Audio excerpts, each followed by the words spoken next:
Everybody, thanks for checking out the Chris Gethard Show podcast. It's really cool that you're checking this out. We're about to do, I think, the dumbest show we've done in years. His life would be trash! Hey, you better believe I'm trashed. We are scrappy trash people. What's the point of this show? I just turned it on. We've always been with this show. We've always been trash people. We will always be trash people. It's true. This doesn't feel real. Hello, everyone. Welcome to We Are Trash People. We're live from my grandmother's basement. I'm Emily Pineapple. And I'm Forrest, the keeper of the Canon. I don't know why our video quality looks so bad, but it seems like it should resolve itself in a second. Man, we look fantastic. We look great on ours. In our own screen. And like hot crap on Twitch. So I apologize for that, and I do want you all to know that I look fantastic today. My makeup is absolutely on point, so don't worry if you cannot see it. It is the case. The airwaves cannot handle us. That's right. Yes. Blame Rotten Ronnie for fucking everything, because he honestly caused a lot of bad shit. That is my grand unifying theory, is anything bad in the world, you can generally connect Rotten Ronnie to it somehow. He either did it or perpetuated it. But it does look like now that we called out Rotten Ronnie, it got better. He doesn't want to be blamed for the things that he did. We're still going to hold him accountable. Is he dead? Yes. Yes. We will posthumously hold him accountable.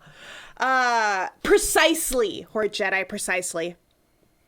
Hello, everyone. Hello. We're the Trash People. We talk about things related to the world of the Twitch-based comedy network, Planet Scum. Mm-hmm. My favorite thing to tell people when they're like, what do you do? And I'm like, well, my partner works for this Twitch-based comedy network. And I just like see the like, oh, I'm just going to assume that this is something cooler than it is because I have no idea what you're fucking saying. I say, oh, I work for Chris Gethard. You know, he had an HBO special.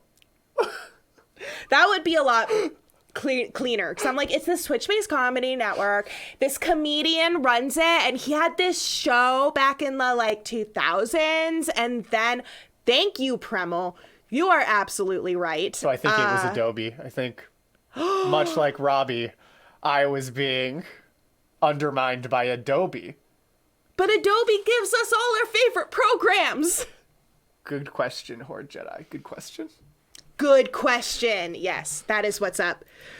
Friends, I'm so fucking excited for today. Oh, yeah. Me too. I'm so fucking excited.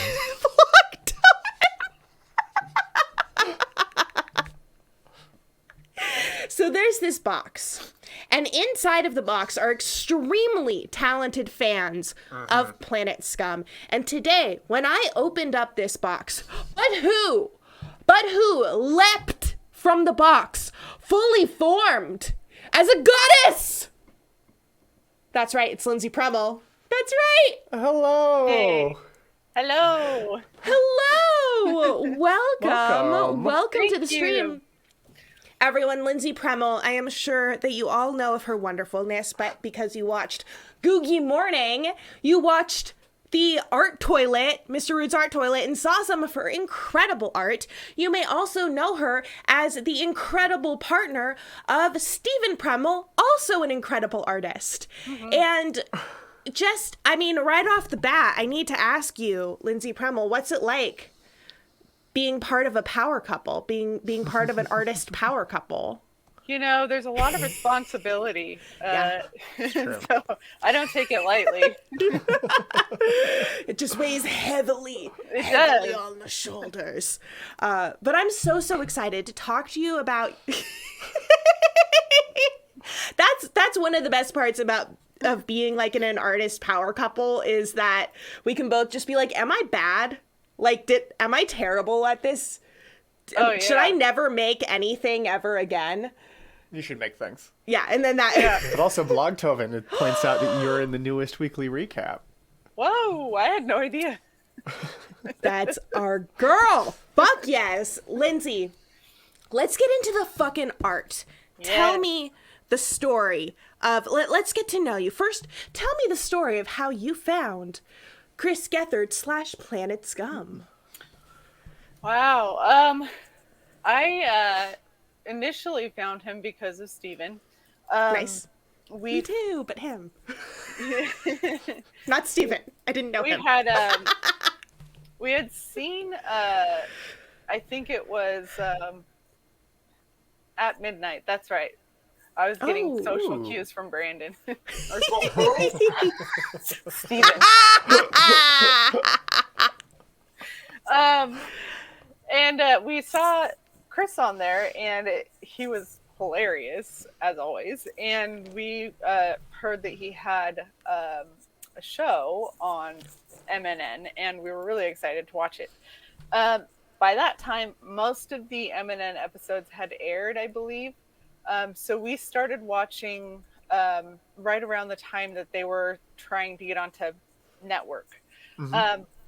And so we kind of just powered through all of them, just binge watched and loved all of the insanity and the weirdness and the chaos.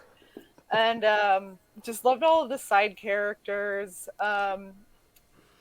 It was just like this realization that there are weirdos like us out there that really made me feel, like I wasn't alone. Because it seems like every time I meet people in real life, there's like a few things in common, but then I start talking about my interests and they're just like, huh? It's like I either know about this nor actually care about this. But when I nerd out, that's fair. When I nerd out about something, I nerd out hard, and I need the recognition for that. We have interest-based motivation. This I learned on TikTok, my new god, about the different types of like ways brains release dopamine. And for some people, it's like, I don't know, petting cats, doing normal things, gentle conversation, and they're motivated for those. For some people, it's like interest-based. It's like, wait, you have facts for me? I will never stop listening. And I must share them. Tell me, what interest of yours, what interest do you have that when you mention it, you're like, fuck, I shouldn't have mentioned that one. I should have kept that in the back pocket until I knew that y'all were fucking weirdos. Ooh. Yeah. That's a hard one because I have a lot of weird fascinations. This is a little... Ooh, I love those. This is a little strange, but I really love pimple popper videos. It's disgusting and amazing at the same time. Oh my God. Brandon will look over and he'll be like, you're doing it again, aren't you? I want to see what's in there. It's so fascinating. It's like surgery videos, but like not as like gory. Yeah. I will also look over at Emily sometimes with surgery. Like I was on our like Radio Free Multiverse TikTok, and I was just going through, and then it just went to like a very gory surgery video, and I was like, oh, Emily. Can you imagine being a person like going in for plastic surgery and the surgeon being like, hey, can I film your surgery? Can I film the inside of you and show it to humans? But I'd be like, yeah, fuck. Like, as long as I get to see it. Yeah. It is one of the things I love about so many people I've met through Planet Scum is because there is that like, the response is, oh, cool. Even if you don't, even if it's not your personal thing, there's like a cool. Yeah. Like, I love hearing about it. Yeah, there's a general acceptance that people are just like, all right, so that's your thing. Okay. All right. Yeah. I love it. I love being in a place where fascination with 90 Day Fiancé is on the same level as pimple popper videos or random comedian or like space. Because I'm like, I always thought that those were the same in terms of like uniqueness. Exactly, Horde Jedi. Precisely. Oh, yeah, we just got involved in that reality show, The Circle. And how do you like it? I'm really not much of a reality show person. I don't like the drama typically, and the people all seem very different from me in a lot of ways. I just don't connect with it, but I love to hate The Circle so much. It's just, there's so much going on, and the people just seem like all they care about is what other people think of them. And I've never met someone who takes it to that extreme. It's it's fascinating, and I just can't quite wrap my head around it. Right? It's fascinating. I find the whole genre of reality television so fascinating. Like, I hate watching it, but I find it so fascinating. My mom is obsessed, and I remember telling her, hey mom, like, I'm in LA now and I know people who produce things, and a producer for one of these competition shows that you like told me that they literally paint the leaves on the trees to be like autumn colors so that they can film their Halloween episode like in July. Like, it's the Halloween challenge, but they film it, of course, like in July. And she goes, no, they don't. It's real. And I'm like, Mom, I have a first-hand account of this. I'm not just saying it. Like, I'm not just throwing this shit out there. Like, I love that. I want that. Can you, imagine that being your having specialty. That power. Where it's, I'm the leaf person. I'm the leaf guy. I nerded out like hardcore on the Lord of the Rings extras. And whenever they were talking about sets and miniatures, I was just like, that's so cool. That's one of my things. Oh my God. All the intricacies. Yeah, we'll rewatch those extras before we rewatch the movie. Right. I fucking love the extras. I love the How We Made It documentaries. Like, as much, if not more, than the narrative. I watched so many tested videos about projects I'm never going to make. Like, Adam Savage made a guitar case for Eric Idle.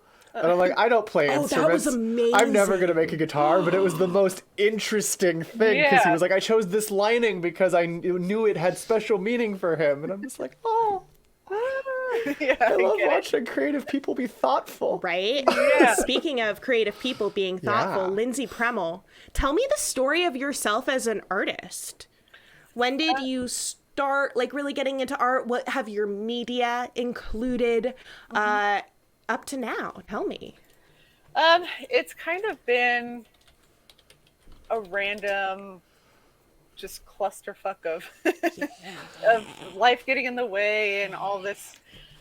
Basically, I always loved drawing. It was always a thing that I did as a kid. When it was too rainy in Oregon to go outside, I would draw. So that was a lot of time. And I really found that I enjoyed it. And I think I got that from my mom. She was an oil painter. And she had kind of given it up by the time I came around because I was her third and she was a single mom. So there's just a lot to juggle there. So I guess art always seemed kind of like a less important thing, just based on that experience. And when I got into high school, I started getting a little bit better, taking art classes and really learning different techniques and things that I enjoyed, like working with clay and all that kind of stuff. But then my mom passed away when I was about 14. So the reality of me having to move out from the toxic situation where I was living in and getting a job and earning, a decent income became a very big reality to me. So I quickly decided to give it up and had gone to some community college classes for, I was going to prepare for a nurse's degree. Nice. But then life happened again. And I met Steven, or as his nickname goes, Brandon. And we quickly fell in love and very quickly got married. We were 21 when we got together and been together ever since. And just through the necessity of getting him through school and me not really knowing if nursing was right for me, I kind of quit school for a long time and just focused on earning money so that we could pay the bills and eat and, live under a roof. And then I just kind of got used to that grind, you know, for a long time. Yeah. I was looking around for things to work on. I picked up sewing for a little bit. Hated it. Absolutely hated it.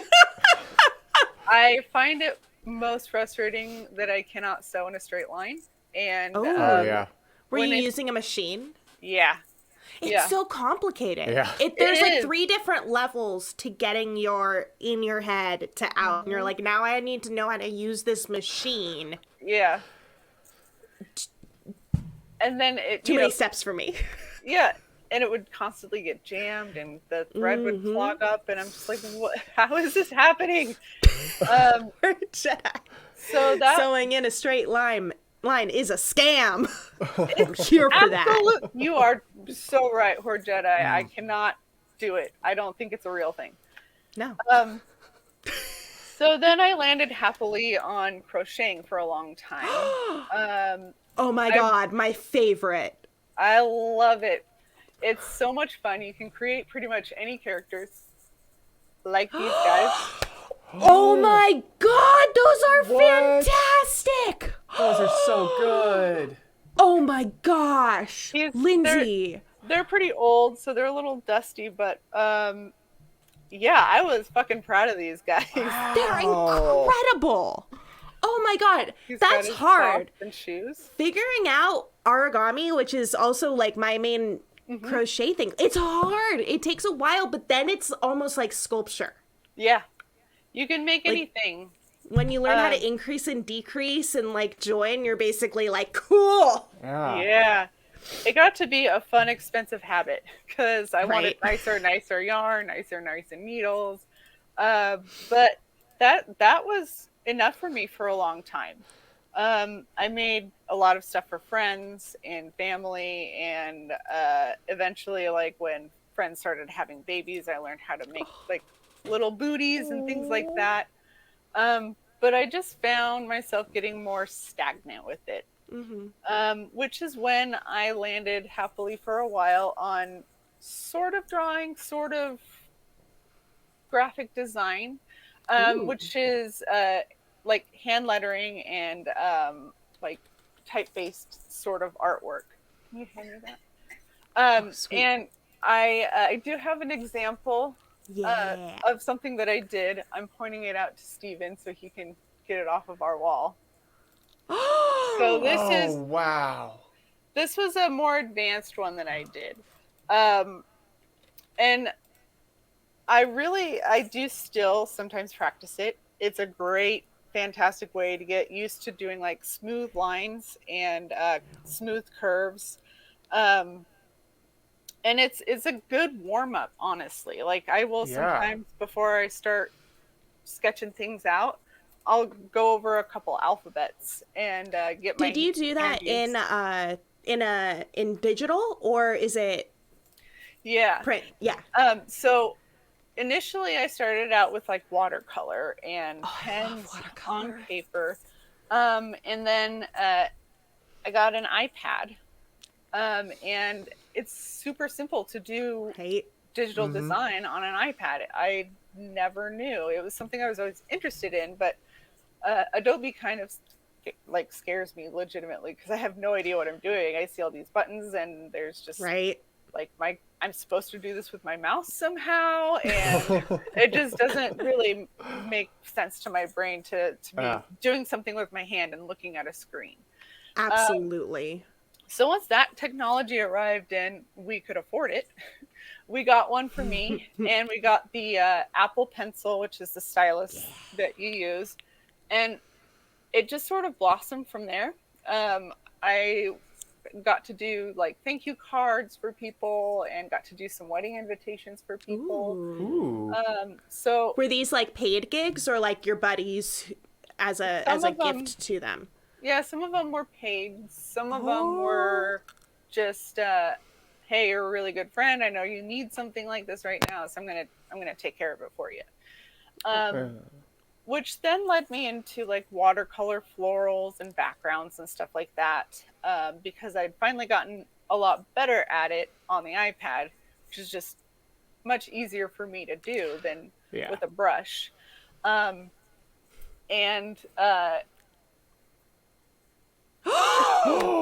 my God!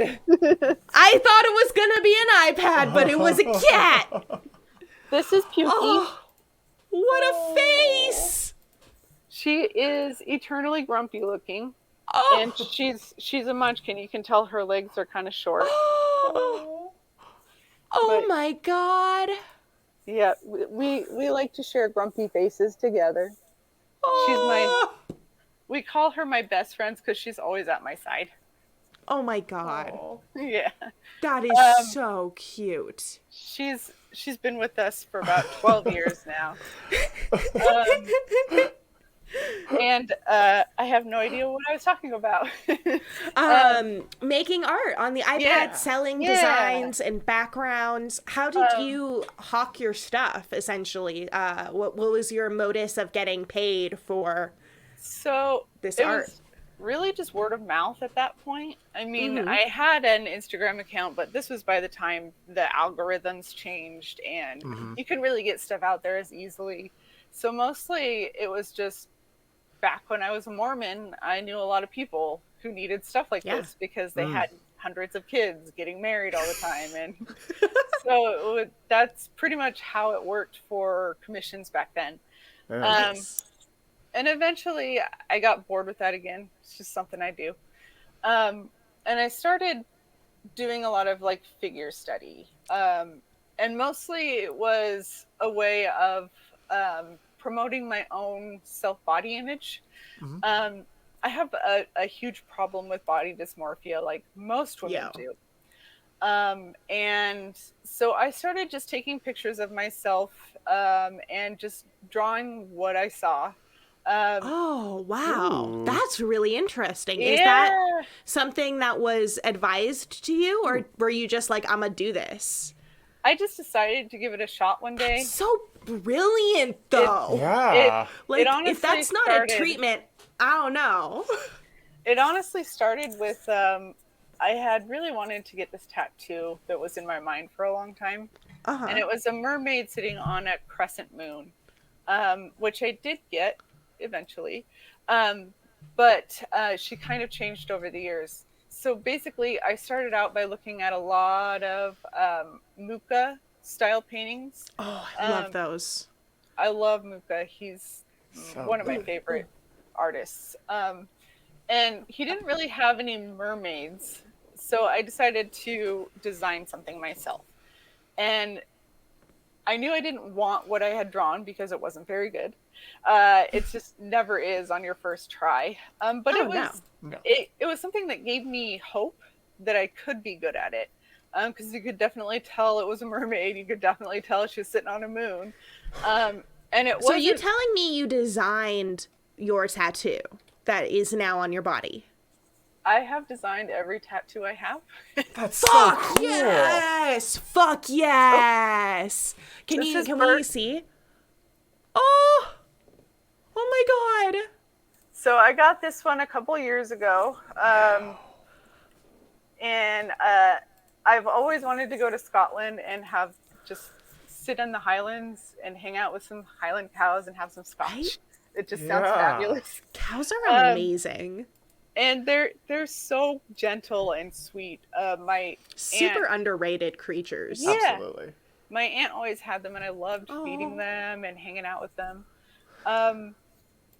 But cool. Yeah, my mermaid is big and it's on my side, but I can pull up an image of her. Absolutely, that would be awesome. She started out as just an idea to kind of memorialize my mom in a way, because she had passed, and one of her favorite things to do for vacations, because we were poor as shit growing up, was to take us to the beach. We always lived pretty close to the coast, and the Oregon coast is one of my favorite places on the planet, just because I have so many memories there. And there's puffins. Yeah. Puffins. Yeah, there's not puffins down here. The puffins are up there.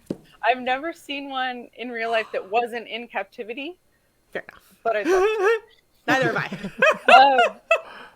I. Okay, so it might be a little hard to see, and I gave the tattoo artist domain over like changing it up a little, but this is where she landed.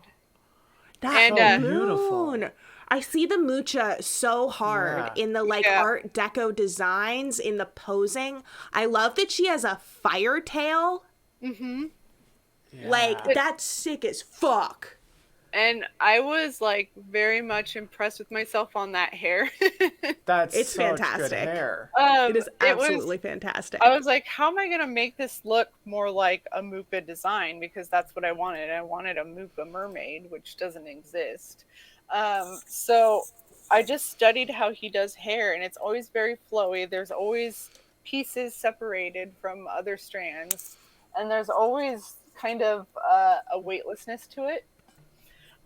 So I tried to capture that as much as I could, and I feel like I did a pretty good job. I think you initial- absolutely did. Thank you. The initial is nowhere as good. I'll pull that up too so you can see what I'm talking about. I love that. But yeah, that mermaid is where I got my start, and it really kind of it emboldened me to trust myself more in terms of what my abilities can be. Because for so long, I would see Steven come in home from school, and he was pulling out his giant notepad with like figure studies on it, and I was just like, oh my god, that's so cool. And I got to see him work his way through his senior class project. He was the film director, and I was always just jealous because it was so cool that he was going to get to make money doing that. And so I never really thought that I was skilled enough to do it either. So this was the initial. Ooh. That is still absolutely gorgeous, though. There's just a lot of like little problems with it. The screen's not showing it super well, but the face just came out a little bit flat, and I wasn't ever happy with her tail. It looked too much like a beta fish to me, which doesn't make any sense. You look like alpha mermaid. Yeah. So I still was working on the hand lettering after I finished that piece because I knew I wasn't really quite there to promote that kind of work. So eventually that led me to the figure study, which I mentioned. And love figure studies. There's something really beautiful about a simple shape, a simple human form on black and white paper. It's always classy. It's always beautiful. This is my Hecate piece. Sick! Yeah. Really? Yeah. I was just like, this is some mucha shit right there. I love this Yeah. one. I've just been like pointing. I'm like, this one, put this one. So this one initially came about because I had been looking at, I love painting goddesses, and I love painting demon girls and vampires. And just any woman who was looked at as a powerful creature in history, I love to draw. And Hecate is kind of an all-encompassing woman. She's depicted as three: the maiden, the mother, and the crone. Those are the three stages of life for women. Even if you don't become a mother, you become motherly in a lot of ways. I nurture my cats. I'm never going to have children myself, but that's enough for me. I nurture with my art. I try to bring perspective to women who feel like they've lost their beauty through age and weight gain and things like that. So I really found connection with Hecate just because I feel each and every part of who she is. She has dominion over the sky, which would be represented by the middle, the crone's crown. She's got the crest. She also has dominion over the sea. You can see the mother has a seashell crown. Oh. And then the maiden, she has a crown of crystals because she also has dominion over the earth. Yeah.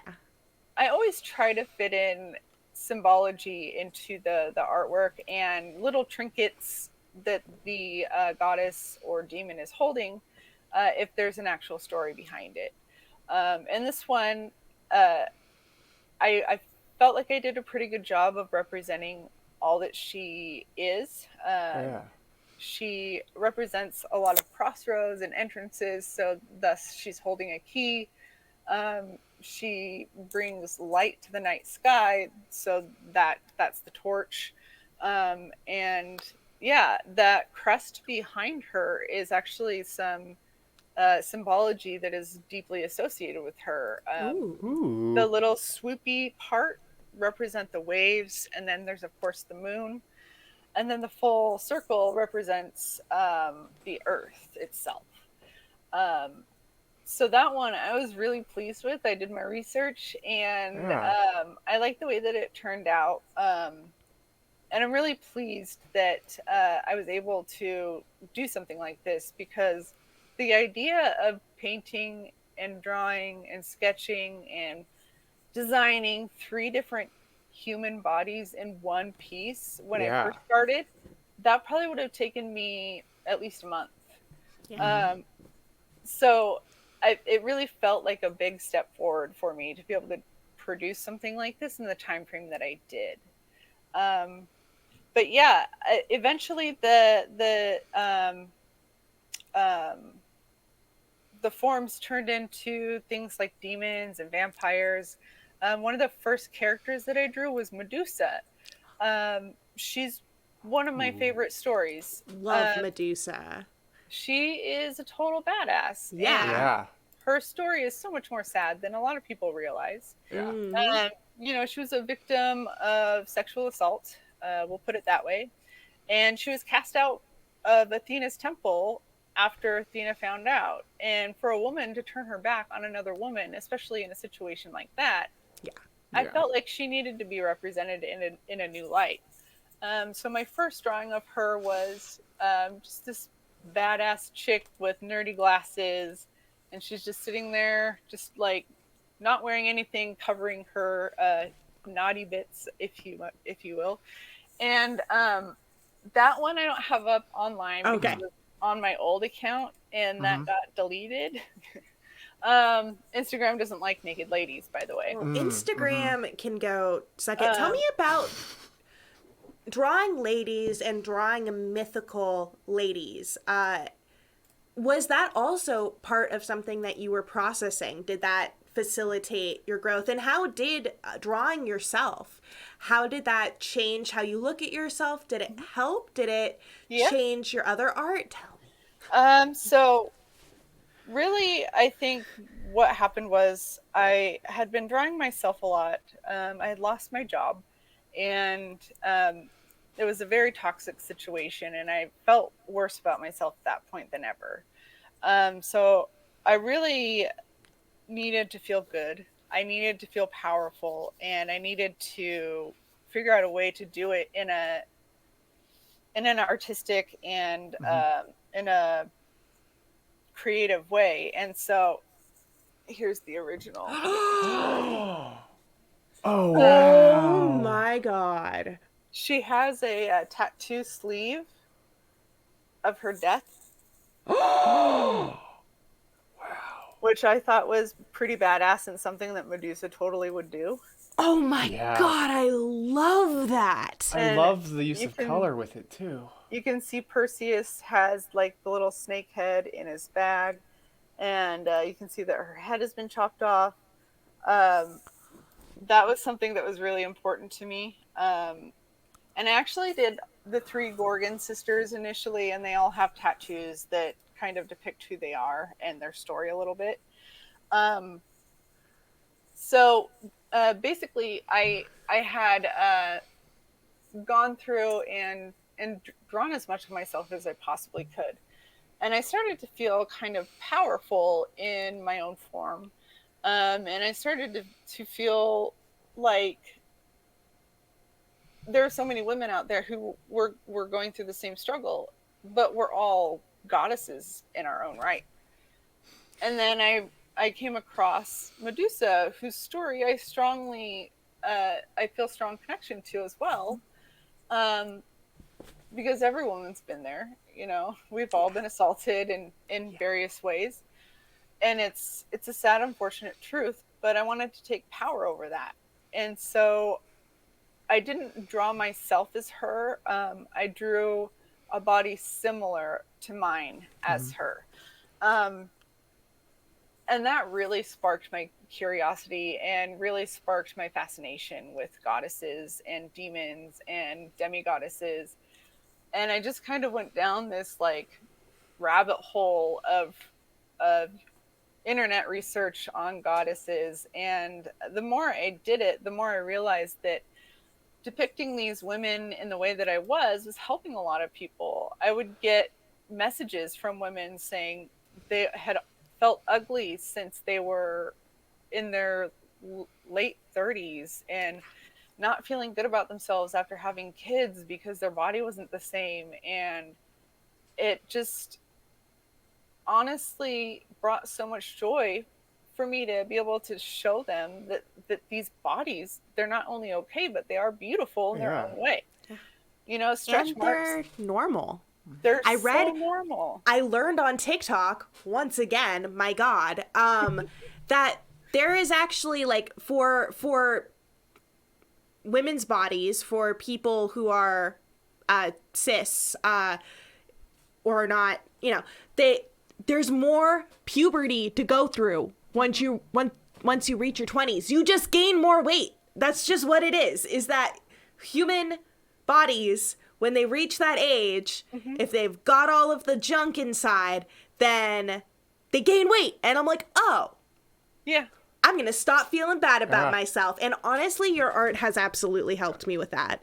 Looking at your art, seeing it come up on my feed, seeing women who look like me, who look like my friends, who look like the people who I see, like, it helps. It helps when you look in the mirror. It helps when things change.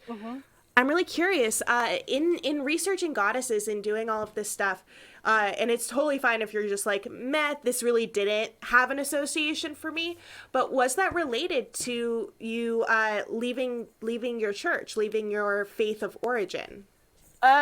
It sort of, that happened before. There was a lot of anger over the years at the way that my life had just kind of been taken control of. And I didn't feel like I had any say in how I wanted to live my life.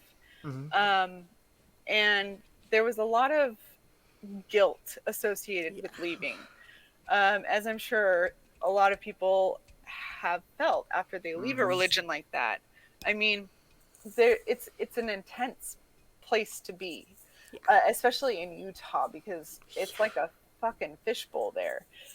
Everyone's watching, everyone sees what you do, and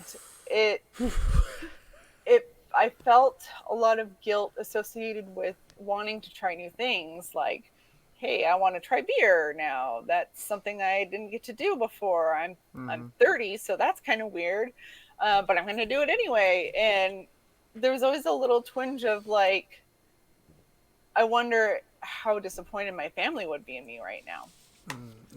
So it wasn't really associated with it, but my artwork helped me be a more open person, a more honest person, and a more authentic version of myself than I ever was before. So it helped me, it emboldened me really to live how I wanted to, which took years after leaving the church. But I do credit my artwork and the struggle that I went through with it, and just the emotions that I felt through while working through it and drawing. It's definitely connected in that way. And I don't think I would be as confident as I am now if I hadn't started on that journey. Wow. It's like you administered art as your treatment for, you know, the various traumas that happen in life, that everyone, you know, acquires. We all acquire traumas. But it's so amazing that you felt so emboldened through your art to reflect that back into yourself. Let's look at some of the other goddesses that we have. We of course have Freya with her forest cats. I love the forest cats. I love whenever someone puts cats with Freya, because I'm like, oh! They're my favorite part, honestly. Like, I put a lot of symbolism and thought into everything, but that's my favorite part, because kitties are the best. This one was a lot of fun. I had tried drawing her before, but I was using a lot of color and distracting elements to kind of cover up the fact that I didn't know what I was doing. And so, so this one was kind of a redo for me. I just really wanted to try her again, and I wanted to see if I could actually make fur texture this time and all of that kind of stuff. And I was super excited when I finished her. I think it's a stole, the thing wrapped around her shoulders. It's meant to represent really nice wolf fur, and I think I fucking nailed it. You absolutely did. You did. 100%. And the way that it contrasts with the hair texture as well, which also looks extremely like both realistic, but like in the beautiful like mucho way. Yeah. In the Thank mucho you. way. Thank you. in that art deco that we love so much. One thing that also grabs me about it, that also I think evokes Muka so well. Mucha? I think so. But the gold leaf texture. Yes. You're so good at textures. At textures. Yeah. But it's something that takes a lot of practice. This is actually like an overlay. It's like a clipping mask. I just got like a gold texture because I got lazy.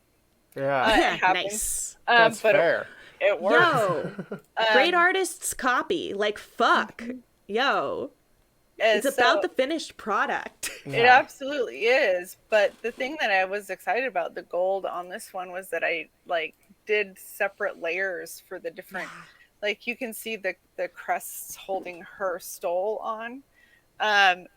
It actually has more Nordic design on it, and I did that in 2 separate clipping layers that you could really see the detail. Which I was trying to go for a raised look, which doesn't look quite raised to me, but it was a new thing I tried, which is something I love about art. I can always try something new. But yeah, I'm really happy with her, and I'm glad you like her too. I love her. You've also been working on a lot, and you mentioned this on Googie Morning as well, drawing people who aren't represented because either their identity is new to culture. People are just starting to be like, oh yes, this has always existed. Like your non-binary person, who is awesome, and I love seeing. And also the beautiful woman with the different skin tones. That's Melanoy. Melanoy. And then you have it above, and it's like she's a goddess of that. All of your figures look like goddesses to me, and I think that's because you are drawing goddesses. You're like, yes, that is what I drew. I try to capture a specific expression and general mood to the pose when I'm drawing a goddess. So if she's a goddess of war, obviously I would pose her in a much more stronger stance than this. But Melanoy kind of wisps along at night, and she carries the dead along with her because she has dominion over the dead. And her special ability is that she can make any man go mad by the nightmares that she brings with the ghosts that she brings along, which is fucking badass. That's so cool. Oh my gosh. I love her. She's described as both dark and light, so I decided to give her the what's the word? That particular skin condition. Yeah. That now there's like so many gorgeous models with it. I love how people like fucking mainstream culture is like, wow, you're different and therefore fuck you. And then they're like, wait, we can make money because you look different. Now suddenly we're not gonna be shitty to you. Yes. Vitiligo. Yes, Vitiligo. Thank you so much, Thank Squish you. Hannah. Squish Hannah K. Yeah, she's so cool. I love her, and I think I did a pretty good job representing her. There's stuff I would have liked to add, like actual ghosts, but I just wasn't really sure how I wanted to represent that. Yeah. I mean, ghouls are fun and everything, but they're wispy and they're undefined, and it's hard for me to really think about how that's going to look on paper. Yeah. So I just kind of went with the imagery of the night sky for her background to kind of represent that. I love the colors in the background, the way that it looks almost like deep water. You know how like water gets the different tones, but it's airy. It has like that whiteness about it. That background was inspired by galaxies, actually. Ooh. Yeah. Like the cloudy galaxies. Did you use the galaxy brush? Are you working in Procreate? I am working in Procreate. I love Procreate. There's like there's a luminance section. Oh, yes. Yeah. And you can really make this sort of like light texture that looks like clouds in it. And I used that after layering on a few different colors, just like with an airbrush. And it really made it pop a little bit more. Yeah, galaxies are one of those things that are so much fun. They're in, and they're pretty easy to make. So that was kind of the thought process behind that. Tell me about your impetus to draw more people of different, just differently represented people. All the different body types. You're trying to sort of, incorporate that representation as a person who is an artist who is making things. Tell me about that impetus. And Forrest, if you want to just like flash some awesome pictures. Yeah. As we roll through. Yeah. So I think honestly, and this is a little embarrassing to admit that I didn't think about it before, but the Black Lives Matter movement really made me realize how dominantly white my artwork was. And it still pretty much is, but it's something I'm working on. And I didn't feel good about that because there's so many people out there who like to see themselves represented in media and in art. And for me to be contributing to a problem where people aren't being represented, it felt just morally wrong.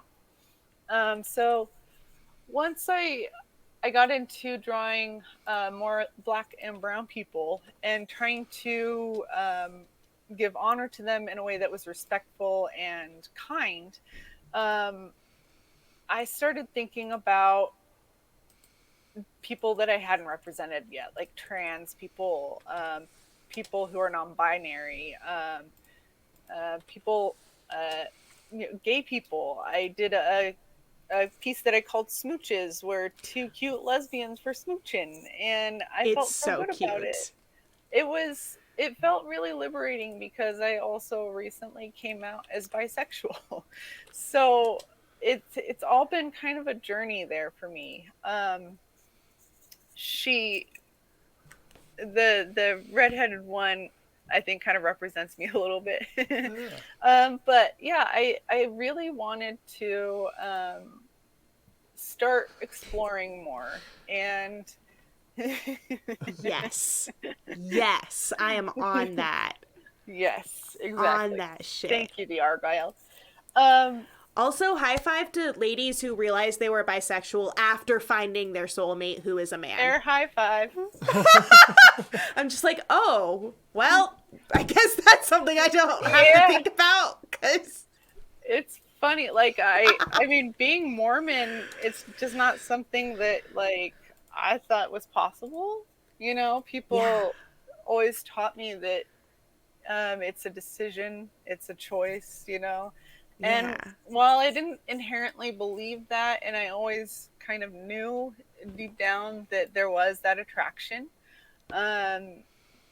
I sort of stuck to my guns and tried to stand up for something that I was told over and over again was true, which is just stupid, but it's liberating now to face it and realize that it's okay, even though I'm in a committed relationship with a man and always have been. Especially since that's such a loving and respectful relationship. He 100% supports me and thinks that it's awesome that I finally am at peace with who I am. I love how you used your art to really reflect that back to yourself, and how important it is. It's so important to see representation, because I know growing up, like, bisexuality, and it still is, it's only represented as like, oh, look at this slutty person. Yeah. It's like, look at these sluts. They're gonna choose. They can't be in a committed relationship with someone of either gender because they're going to want the other thing. And you just sort of are told, like, oh, I must be normal. It must just be normal. Like, everyone must also be attracted to girls. Yeah. Like, exactly. It's interesting. The more I read about it, you know, people say bisexual men don't exist. Either you're gay or you're straight, and it's just bullshit. Like, to be in this place in this day and age and still not be included. But I love that you're making your own representation. Like, there is power in seeing yourself represented in media, but there's also this incredible power in making yourself into media. And I think that's part of how I discovered. I mean, I was drawing naked ladies like crazy. Right. There had to be something there, right? Right. That was a big one for me, too. I'm like, oh, I'm just not comfortable with myself right now. I guess I'm only figure-drawn dudes. Like... I just got to bring up... Sarah Kuda asked for one of my favorite pieces of your art. Incredible. Tell me about this. Oh my God. Martin is just such a lovable asshole. Right? And I really, I love his just like, his demeanor and just how like genuinely nice he is, but at the same time, like he's not giving up that bit at all. And I feel like you captured his persona in his face and in how he... Both you and Steven are just so good at faces.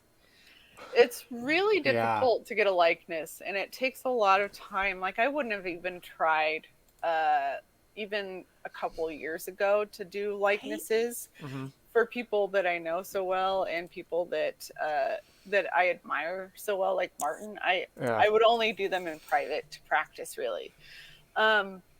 But this came about during one of his episodes. A bunch of his fan art was coming up, and the chant was happening, which I miss dearly.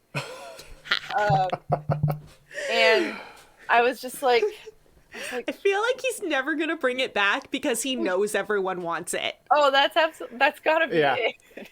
I mean... He's like, ooh, I can be a troll. There's a reason that two people have just called him a scamp. Yeah. He's a lovable scamp. That's 100% what he is. And that was actually the kind of word that I thought of when I had this idea. I was like, you know, this just needs to happen. He's got to be on a golden ring swing. Yeah. He's got to have heart-shaped sunglasses and wearing a corseted bodysuit. Which I really want. I look at that and I see envy for the outfit. I'm like, fuck. I know. Every time, there's not many times where I use an actual outfit that exists unless I'm just out of ideas. And this is one of the ones that I did create myself, and I'm like, maybe I should design clothing because all of these things are badass. Is that what drew you to sewing in the first place? did you have like images in your head of fashion? Mormonism drew me to sewing. Oh. Yeah, that makes sense. I think pretty much it's a prerequisite for being a Mormon woman. You have to be able to make clothes and things. It's not really. That's just a joke I made because so many Mormon women do it and they're amazing at it, and I don't understand how they're doing it. I love it. Really, I think I was just trying to fit in. Fucking love that though. Do you think it's from like I watch a lot of history shows, and whenever it gets back to the part where like, no, like your wife would make all of your clothes, like the woman of the household makes the clothes for the entire household, and I'm like, I would have been fucking killing it. I would have been crocheting the nicest goddamn jackets, like trim, like all this shit. Instead, I'm just unemployed and chronically ill and under capitalism. But also still killing it. But your makeup game is on point. Thank you. I'm always in awe of people who can do detailed makeup like that. Like, I just kind of slap some eyeshadow on and mascara, and I'm like, I guess that's good. It's all about the tools. I really didn't do anything until I started like doing characters and whatnot, and I'm like, well, I'm not talented enough to just be an excellent character. Like, that is not my background. Like, I did not study these things. So I need to do something interesting so that they're distracted. Because I remember that there's that Sarah Squirm, because Sarah Squirm has said similar things about why she has such like loud... She doesn't even need to do that. She's fucking talented. No, she doesn't need to do that, but she has said that she started it as a like, well, I'm going to put on a show. Mm-hmm. Yeah. And I'm going to make sure that intestinal clothing is a key part of that. But that's something interesting, because when you start a new craft, because you sound like me, like a person who picks things up and puts them down just as they go, which is a beautiful way to be, because then you can always re-pick something up. Mm-hmm. I know that for me, I'm like, okay, I'm not going to buy the tools for the thing until I'm like sure that I'm ready to do the thing. So I do like a really crappy job for a while, and then I finally bought primer, and suddenly everything was perfect. I'm just like, fuck, okay, I will do the research. What the fuck do I need? What kind of crafter are you? What kind of artist are you? Are you the kind that is like, well, I need the tool to make the thing? Mm-hmm. Or are you like, I'm going to do the thing and then realize I need a tool and then be like, fuck, but do I buy the tool? What if I never do this again? And then it like ultimately doesn't really matter. What kind of crafter are you? I'm inherently cheap. Nice. So, I mean, I'm the kind of person that will squeeze that last little bit of toothpaste until there's just nothing left. I just, it's not in me to waste things. So I'm much like you. I will run around the house trying to find things I can use to make things that I want to make. And eventually Stephen will be like, just buy it. Oh my God. I feel so similar. I just realized I didn't prime anything I painted today. I mean, do you really need to? How much? No. We're making a thing. We're making a thing, and I saw I spray painted a lot of household objects today. Yes. And didn't prime any of them, and now I'm like, oh, well, I sanded everything, but I didn't prime it. Then I'll see that on Friday. If that turns out. Yeah, Radio Free Multiverse. Yeah. Tell me about sharing your art and your process. Yeah. Have you done any process sharing things, and how do you feel? Like, sharing your art is scary. How long have you been sharing your art with people beyond like the art that you are using to process yourself, which I think is the most moving of your art? The stuff on your Instagram is moving. Thank you. Tell me about sharing that. Tell me about the emotions you went through. How long have you been doing it? Ooh, it's always nerve-wracking to do because you never know how people are going to receive it. And I think it really started with the lettering around 2012 or so is when the world ended and you started lettering. I did. And It was always really scary. One of the first things I did was enter into a typography contest. Someone had gotten to 100,000 followers, and they were looking for people to submit designs that they would share. Exposure. And my piece was absolute garbage. It was not good because it was literally the first thing I ever shared. And as soon as I hit that button, I was like, "Oh, what the fuck did I just do? Why did I share this?" Out of the kindness of this person's heart, they shared it. Oh. But that just taught me that like every skill level is valuable. Yeah. And even if what you put out isn't perfect, there's artists out there who will tell you that you have to have a perfectly curated social media, that it has to have like the right theme and everything needs to kind of work together, and you shouldn't put any processes up, blah blah blah. I disagree with that 100%. Yeah, I do too. Oh my god. Art is so much more accessible when you share your process, when you share things that didn't come out right, when you sort of help people learn through your own mistakes. Yeah. That's how I learn, is through my mistakes. So why should I be ashamed to not share that? Right? Yeah. So that's pretty much how it started, was with the lettering. I was not comfortable sharing the figure drawing stuff until I got at least decent enough that people who don't know anything about art are like, "Oh my god, that's so good." Which I always appreciate and love, because I wouldn't have gotten the confidence without it. I'm being passed another kitty. Oh my god, it's a spooky kitty. This is Sebastian. He was named after Sebastian Shaw, an X-Men character. Yeah. Oh. The Hellfire Club. He's a real friendly boy, very sassy. He doesn't like it every time I sneeze, he makes a noise like he's calling for this like sirens to come take me to the sea. It's just he's got a lot of personality. But yeah, as far as sharing, eventually I just got more and more comfortable, and just kind of rolled with the mistakes. And didn't really care if people didn't like it. I mean, obviously the likes are nice. I will always want those because it means more people are seeing it. But I just eventually got up the nerve to post it. And the first time I posted anything that was like a self-portrait, but with like a different theme to it, so it was kind of disguised. I was like, oh my god, I just posted a picture of myself in lingerie. What the fuck was I thinking? And then I realized slowly, like, as the messages started coming in, like, hey, you're really helping me see that beauty doesn't just exist in a size 2. Yeah. I felt very proud of that. And it emboldened me to incredible. share more and more.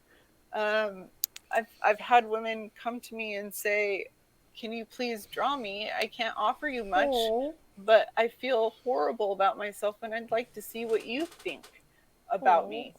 And oh my gosh, it's a really touching experience to have. Just recently, a friend who is a part of the Discord reached out because she had gained some weight and wanted to have a boudoir picture of her redone, because they had photoshopped it like crazy and made her look like this picture perfect creature, which no one is. And she was at a very small size when that picture was taken, but she'd never been really happy with it. So that's something I'm working on right now, and I'm really excited to be able to do that for her, because we all deserve to feel good about ourselves the way that we are, you know. Yeah. It doesn't matter if you've got saggy arms or stretch marks. Like, those things are still beautiful. Stretch marks in the light, the way that they take on light, they're so beautiful. And the fact that so many people don't feel comfortable in tank tops or swimsuits because of that, I find it unacceptable when people shame other people. And that's how we got here, you know? Yep. It's really interesting looking at how what we see affects what we expect to see and what we think of as normal, I will notice myself going through like a phase where I'm like, you know, just watching YouTube videos, watching TikToks, like watching normal humans of an extreme diversity of body types, and I'll like be feeling pretty good about myself, and then we'll watch a show, we'll like binge watch a show that's from the CW, let's say, and everyone is so skinny, and all of a sudden I see myself in the mirror and I'm like, there's something wrong with this. There wasn't something wrong with this a week ago, but now there is. It happens so fast with humans, which is why they're now like, oh, all these little boys have fucking eating disorders because of Marvel. Like, it's not funny, but it's like funny. It's insane. I 100% understand what you're saying. There's just this ongoing battle to feel good about yourself no matter who you are. And now hip dips are in. I'm like, fuck you. Hip dips. That's one of the... like, it's the thing where like on the side of your hip, like it's just a genetic thing. Like some hips go like this and some hips are rounded out. And when I was coming up, when I was growing up, that was like not in. I was like, what is this? It's unnatural. I don't know why I have this. No one else has it, and now they're fucking trendy. How dare you make body types trendy? Like, it's so wild how these like inborn genetic things are like, well, that's the trend now. Yeah. So now you get to feel good about it. Now you're hot. Before you were not hot. Okay. Now you're hot. Yeah. And it's objective. Obviously, this is not at all a ploy to sell things at all. Not at all. No. Why would it be? No. Right? That would be so messed up if it was. Something that I'm really excited about, though, is the fact that there's more representation of body types in regular shows like Dairy Girls. Oh my God, love. I fucking love that show. And I feel like not American TV, like things that come from not America. So much better. It's so much better. Yeah. And I feel like the acting is better because they are people who, there's not the two qualifications. Like the qualification is like, can you act this part? Not, are you hot? And can you hot and act this part? Yeah, exactly. But like the fact that there's teenage girls that aren't like sticks, that have a little bit of a belly, you know, the way that we were as teenagers, instead of the way that teenagers feel they have to be today. It's a big step forward, and I'm really excited to see more and more stuff like that. I love seeing a fuller woman on TV, or a man who's plus size, who isn't just the joke in the room. Yes. Oh my gosh. That, like, a man who is plus size can be a romantic lead, like in Maria Bamford's show. Lady Dynamite. Lady Dynamite was so good. Which was fantastic. So good. Yeah. It was so Lady good. Dynamite. Normalizing finding like bears hot, that's another thing that's confusing about sexuality, is they're like, okay, are you into girls, are you into guys, but only these two types. So you're like all confused, and I'm like, oh, like I'm just in, like if you are into bigger dudes and you never see them and you're like, am I just gay, is that just it? And they're like, oh wait, no. Like, well, yes, but like, no. Sexuality is so fluid, like there's just no getting around it, and everyone experiences it in different ways. I mean, we all have opinions about, even if it's not a romantic or sexual attraction. Like I know guys who are like, that is one handsome man, you know? And that's just how it works. That's who we are as a people. We're complicated. And then I'm like, do I think that just because I'm bisexual? Am I just like, oh, well, I'm bisexual, so everyone must be a little bi. Like, how can you not? How can you not be? But like, obviously there are people who are not. There definitely are. And I mean, it seems like a mythical creature to me personally, for someone to be completely straight. But they're there. It's like, okay, we love them. I love you, Sarah Kuda. I love all of this. I love this whole community. Yeah. I love how queerness is normalized. I love how transness is normalized. I love how just all of the things that make a person less afraid to be themselves. Mm-hmm.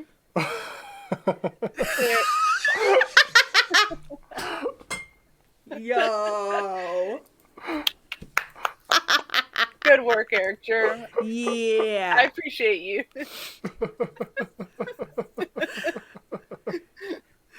Oh my gosh, incredible. We have been having this incredible interview. Yeah. It's so much fun. We usually just go for an hour. There's no pre-show today on the Discord. So I'm just like, tell me the things, Lindsey, because you're so incredible. Yeah. And I love chatting with you about this. Thank you. Let's go through the pictures that you sent us and then wrap everything up in a beautiful bow. So we have one left that you And sent we us can- that we yeah. haven't looked at. So Which it's great. I love this one. Share.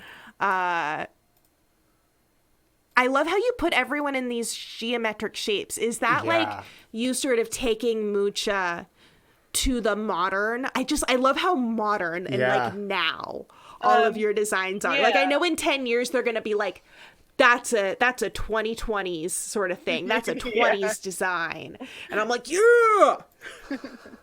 It's very much with the times. I definitely think that it does stem from the fact that backgrounds have always terrified me, because I don't ever want to overdo something. I want it to look designed. I want it to look like thought was put into it instead of just, oh, this is a pretty picture. Yeah. So just looking through like the history of my drawing, often it was just a circle just behind the model But I or love whoever that. it was. And eventually I wanted to find a way to kind of add some extra shape in there that sort of drew your eye into the drawing. Right? And I love how it geometric makes you shapes- go down and then across. Yeah. Like in this picture, and then you're like, she's in the triangle but also behind the triangle, and then your like eye sweeps around again. How did you sort of get the eye line stuff in your head? How did you learn that and develop that? Because that's something that I never really focused on in my personal like physical art. I was always just kind of like, I want to sketch the thing is now sketched, put away, and not thinking about where the eye goes in the drawing.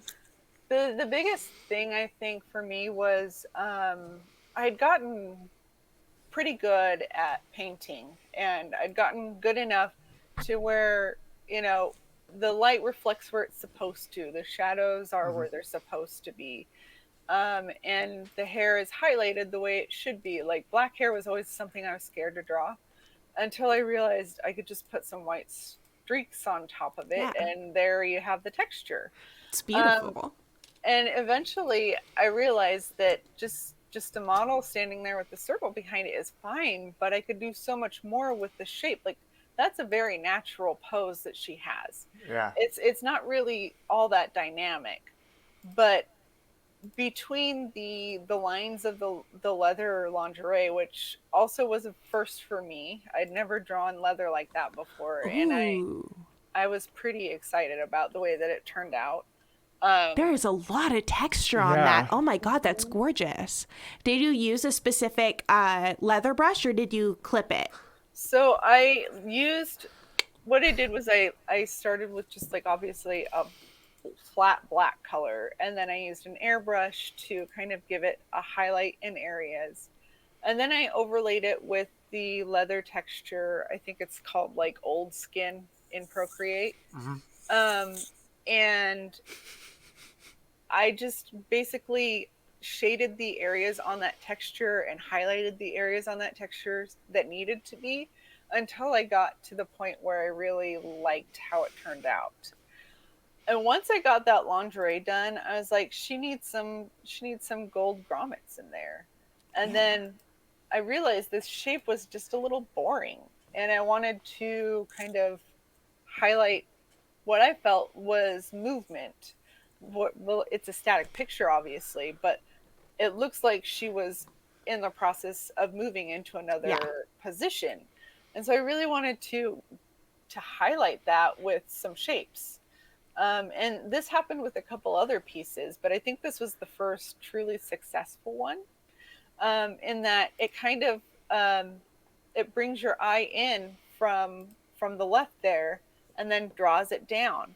Yeah. And that's something that you want to do in design, is you want to make it natural for your eye, as you would read, to go left and then down. And that's what I thought these would accomplish, and it turned out I was right.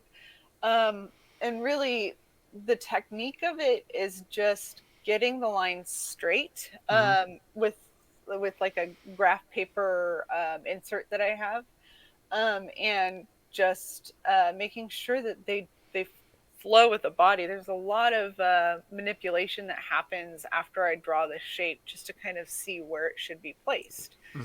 And you notice one of her shoulders is up higher, one is lower. So I wanted to kind of put more design on the side that was flatter, that was just kind of hanging. And I think that helped a lot in terms of the energy of the piece. It helped in terms of the shape of the piece. It feels more dynamic than a lady just sitting there in some fucking fabulous lingerie.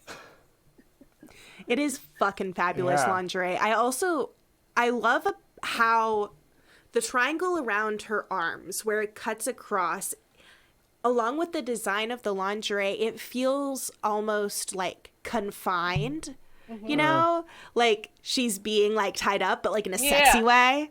It's like restrained but in a like the it just adds together this idea that she's in a situation where it's like, ooh, like, you know, I had actually just seen a piece that someone did of like bondage.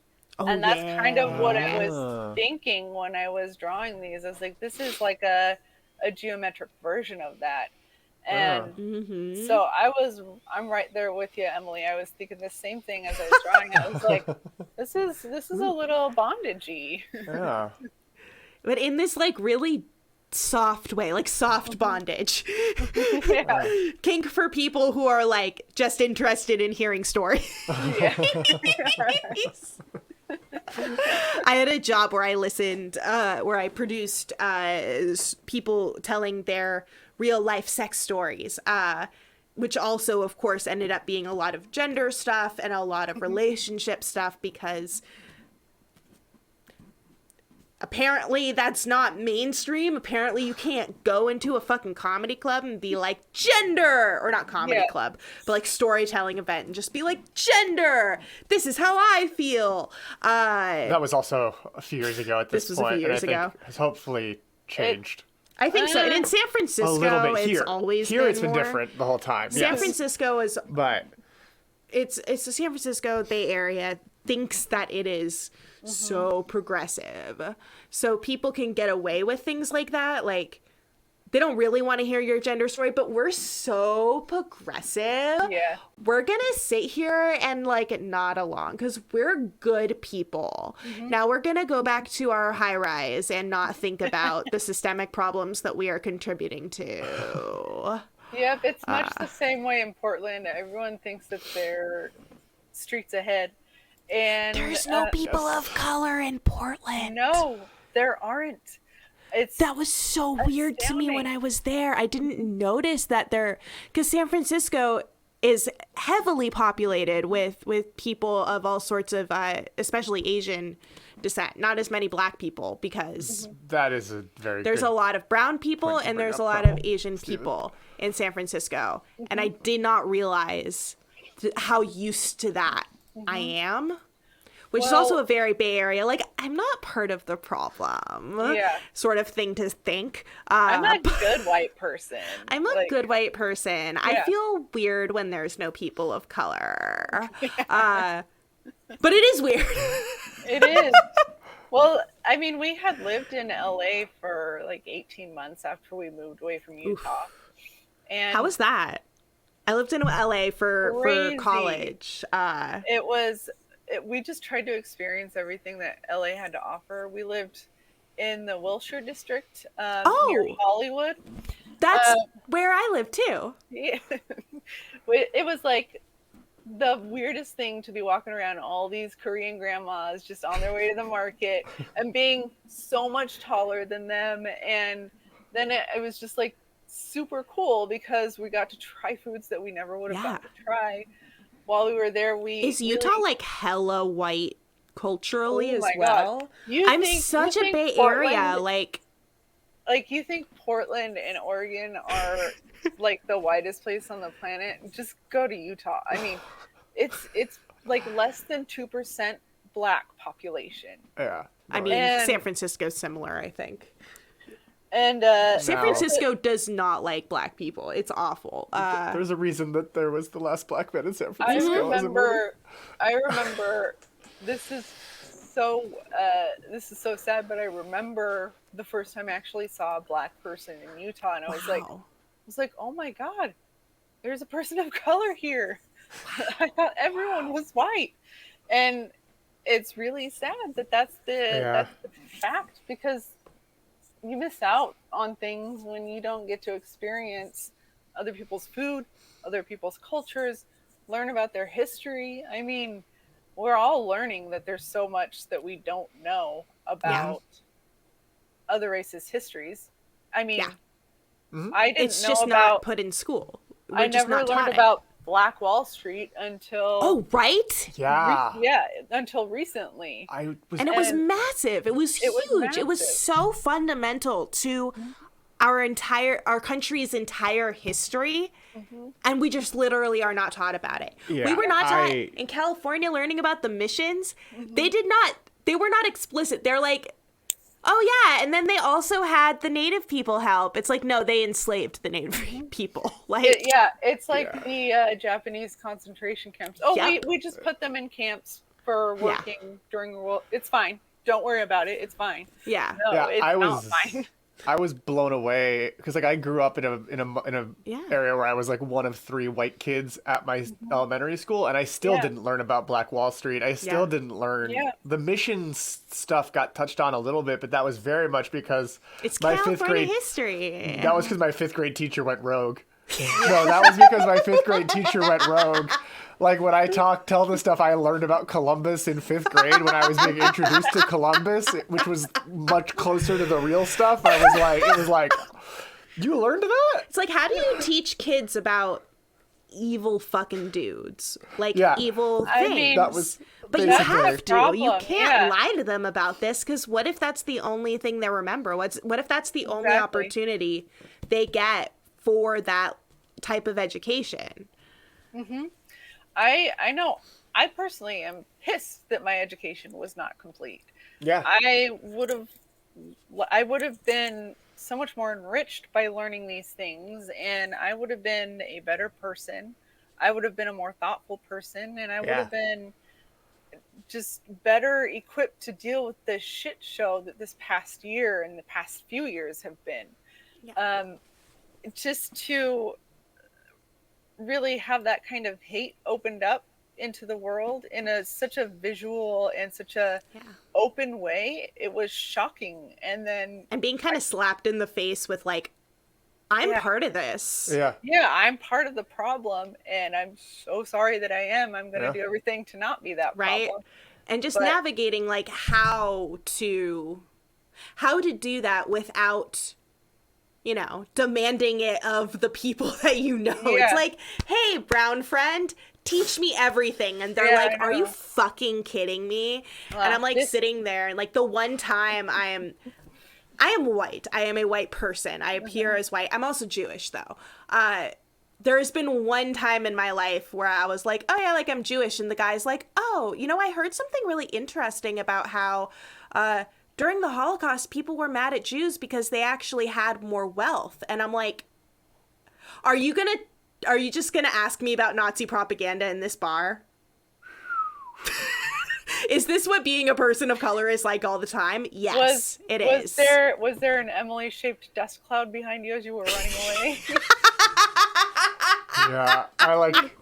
That's some bullshit. That's some nonsense. There yeah, wasn't me that just being is- like, oh yeah, that's propaganda. That's propaganda. Like lizard people are now what Jews were. Like they just take the anti-Semitism.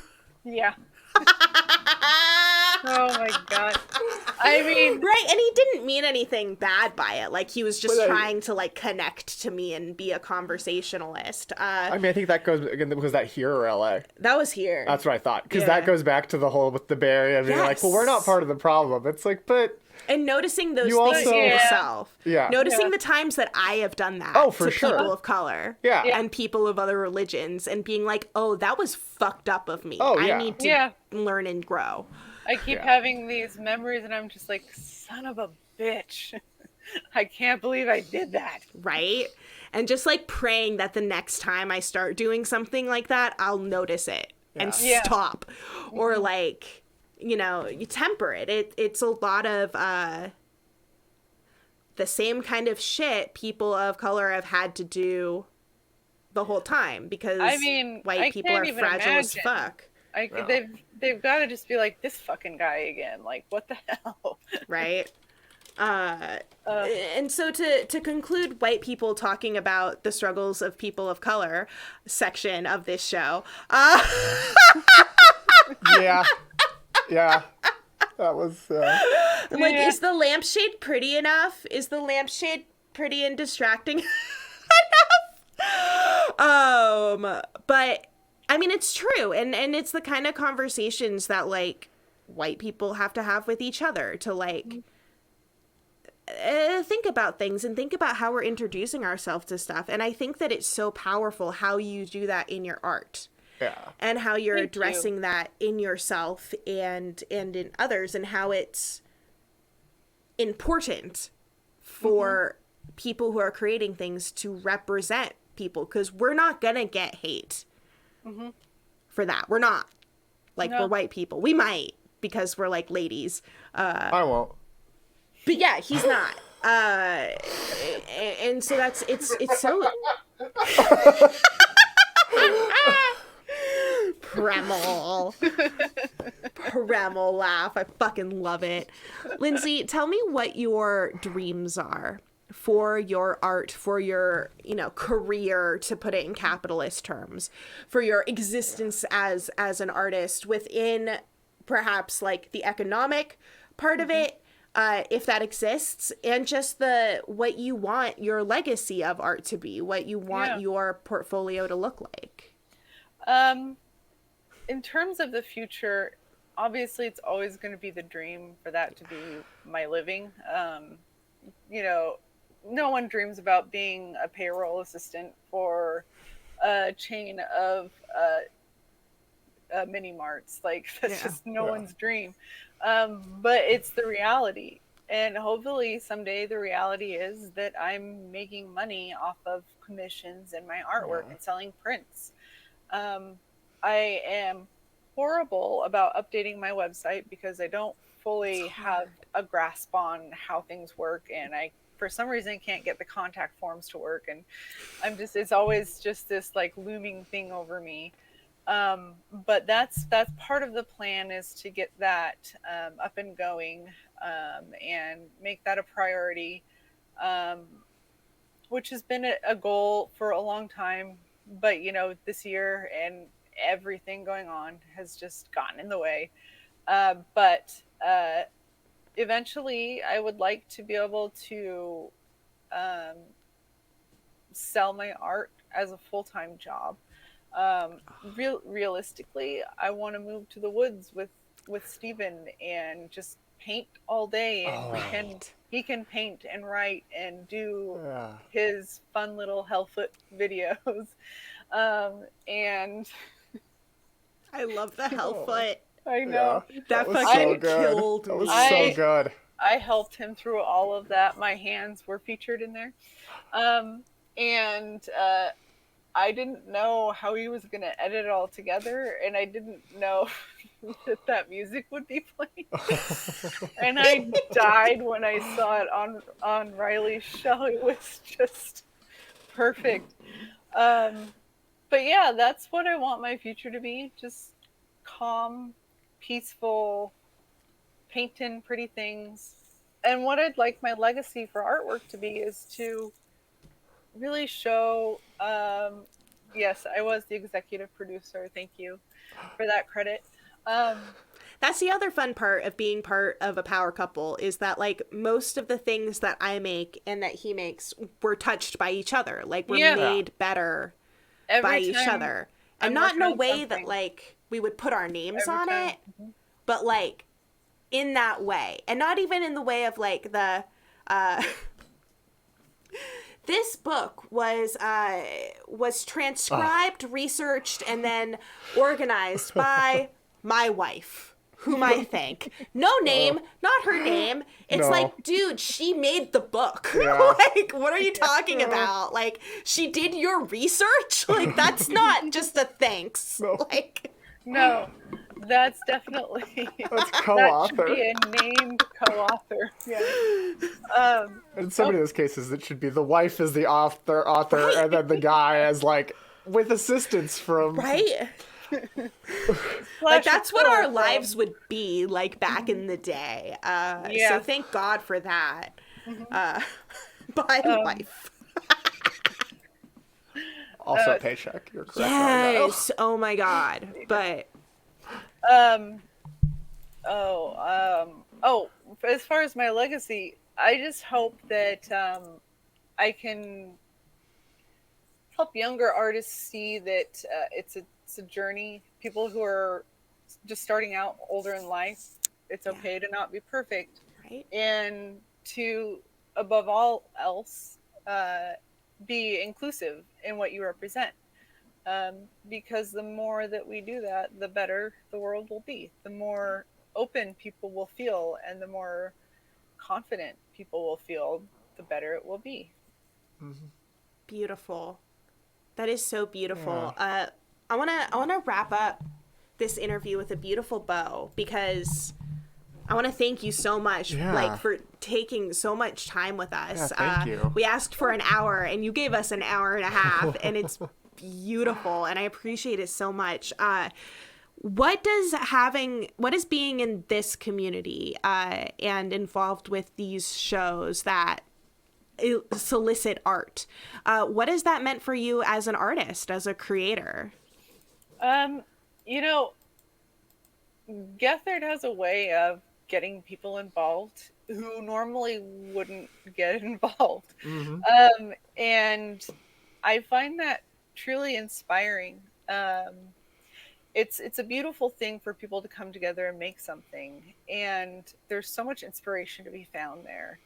And I know Steven had given up drawing for a long time after he lost his job in the animation field, and he was devastated, and so was I for him. It was hard, and Gethard kind of brought this back out in him, and that speaks to the kind of community that this is, and the kind of person that Gethard is, because he brought this all about. He had a crazy idea, and here we all are. So the other part of it is just, I don't feel like I've had a sense of community since I was a kid. Having lost most of my family, having moved to a completely different state after getting married to Steven, and moving around enough that, like, not really finding my place with people, it's empowering to find people you have things in common with. It's empowering to know that people will like you even if you're weird. And that's kind of the theme of this whole Planet Scum and Weird Trash People universe. It's just the weirdos come together, and it's fantastic. And how could you not want to be creative when you experience things like that? I mean, there's a ton of people on the Discord who bring out projects and show what they're working on. And I think a lot of that has to do because people are so accepting and excited to see it. Yeah. And excited to see any level of creation. Because it's all gorgeous. Like, you can't You can't show me a fucking Jackson Pollock. Is that his first name? Jackson? Yeah, Jackson.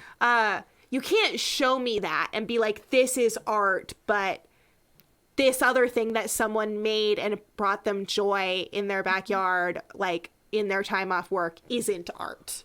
Exactly. Like you can't say that.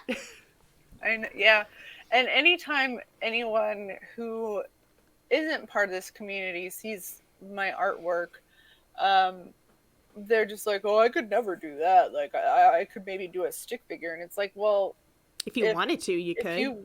If you wanted to, you could. And also it's okay to not want to. That stick figure still has value. If you put time and effort into it, that's something of value to you because you're practicing something. And you're making a mark on a piece of paper.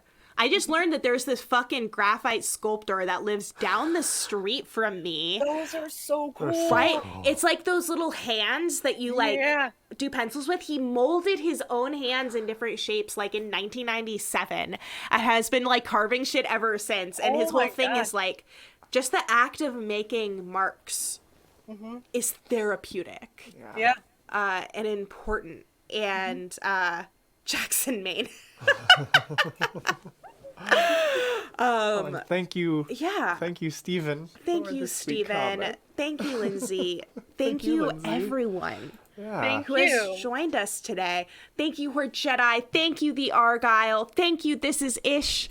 Thank you, who else is here? One BBBBR, Blogtoven, and Bootleg Bart, and the Carbo 14, and Dark Sky. Command Root, and Dark Sky, and Daddy-O McFlurry, and DP Snacks, and Gohan Squirtle, and Henry! Horde Jedi, and Jess from Montgomery, and Lena 316, and Offbeat Valerie, and Sarasota, and Squish Hannah K, and Stephen Premmel, and Syken Sticks, and the Argyle, and This Is Ish, and Waffle Tarts. Waffle Tarts. Thank you so much, Thank you all of you, for joining us. Thank you. Please consume Lindsey Premmel's art. Yes. Lindsay, what is your Instagram? How can people find that? It's under Lindsay P Illustrates, and there's underscores in between each of the things.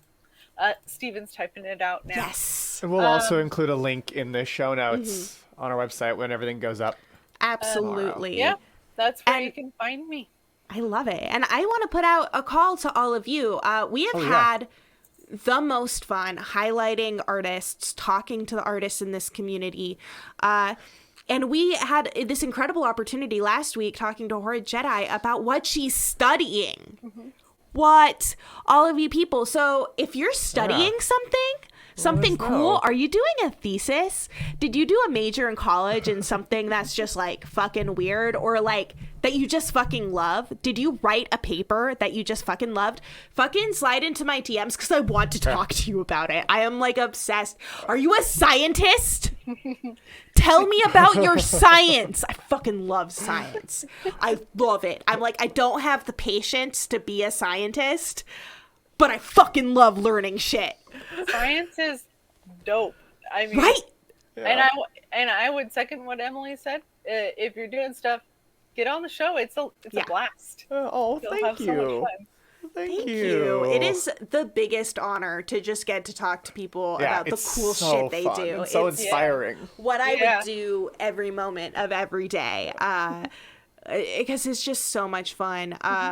Yes. Oh, I want to hear about thesis committees. Oh, yeah. That's something I want to know very about. Fun. I have not gotten a thesis. In college, I was in a therapy group for anxiety, and most of the people in that group were grad students who were overwhelmed with anxiety about their theses. So I'm like, this is so fascinating. Also, I am not going to grad school.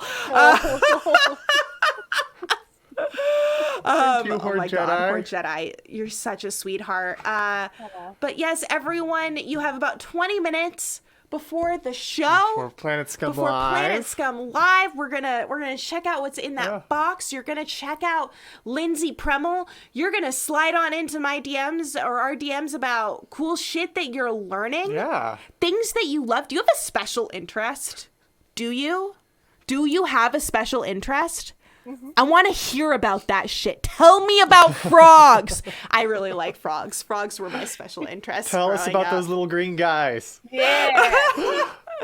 But I want to fucking hear about it. I want to highlight everyone, and I want to emphasize that even if you're not getting a degree in a thing, but if it's your interest, I want to hear about that, because that also has a ton of value. You don't need to be... that's the biggest thing about Gethard. Like, you don't need to be recognized by some kind of authority for your thing to have value.